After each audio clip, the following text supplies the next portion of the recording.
It was supposed to be just a silly night of fun.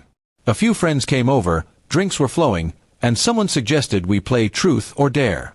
At first, it was all harmless questions and silly dares. Eat something spicy, sing a song, or reveal a childhood crush. I didn't think much of it when the bottle pointed at my wife. She smiled, looking tipsy but bold, and chose Truth. The question that followed was meant to be playful. What's one secret fantasy you've never told your husband? Everyone laughed and leaned in, expecting something light-hearted. But the moment she opened her mouth, the room fell silent. She said it casually, almost as if she wasn't aware of the weight of her words. I've always wanted him to watch me with his brother. The words hit me like a thunderclap. My ears rang.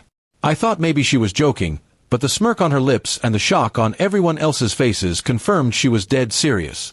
The laughter died instantly. Even my brother, who was sitting across the room, froze with wide eyes. He looked more horrified than amused.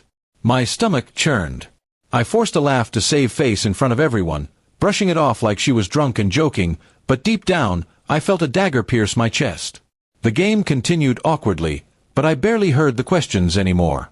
My mind was replaying her words over and over again. How long had she thought about this? Did she talk to my brother about it? Was there already something going on behind my back? The night ended with fake smiles, but inside me, a storm was raging. After everyone left, I confronted her. She shrugged it off, saying it was just a fantasy, and not something she'd ever really do. But her tone was dismissive, not apologetic. She acted like I was overreacting, like it was my fault for taking it too seriously. My brother messaged me later, apologizing for the awkwardness and swearing he had no part in it. I believed him. He looked too disgusted for it to be a lie. But my wife, she didn't seem sorry at all. The next few days, I watched her differently. Every text she typed, every smile she gave, it all made me suspicious. The woman I thought I knew so well suddenly felt like a stranger. I started questioning every moment of our marriage. Had she always looked at my brother that way? Did she marry me while secretly craving him? The betrayal wasn't just about her words. It was about the audacity to say them in front of me, in front of my friends, in front of my brother. It wasn't a slip of the tongue. It was humiliation. And I couldn't let it go. Something inside me hardened. If she wanted to play games, I would show her I could play too, only better. Instead of yelling or fighting, I went quiet. I started distancing myself, but not in a way she would notice at first.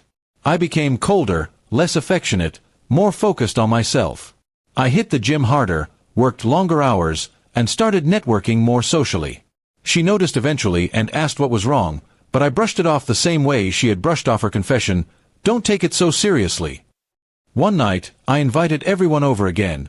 Friends, family, and yes, even my brother. But this time, I was in control of the narrative. After some drinks, I suggested playing Truth or Dare again. Everyone laughed nervously, remembering what had happened last time, but they agreed. When the bottle spun and landed on me, I chose Truth. The question came, what's something your wife doesn't know about you? I looked straight at her and said, I've been thinking about how much happier I'd be without a wife who fantasizes about sleeping with my brother. The room went silent again, but this time, I wasn't the one who looked like a fool. Her face turned pale, and everyone's eyes were on her. She tried to laugh it off, but the tension was undeniable. I had turned the tables, exposing her disrespect in front of everyone. Later that night, I told her clearly, either she takes responsibility for what she said and changes her behavior, or she can pack her bags. No more brushing it off. No more pretending. She cried, begged, and promised she didn't mean it. But I had already seen her true colors. Words spoken in jest reveal the heart's desires, and hers were poisoned. I knew I could never look at her the same way again. I didn't scream. I didn't hit. I didn't beg. I simply withdrew the one thing she took for granted, my loyalty. I filed for divorce quietly, shocking her when the papers arrived. She tried to talk me out of it, but my decision was final. In the end, she lost everything, her husband, her dignity, her security, because of one moment of so-called honesty. As for me, I walked away with my head high, stronger than before. My brother stood by me, And I knew then that blood ties mattered more than vows broken by betrayal.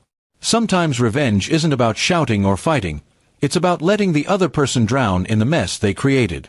And she did.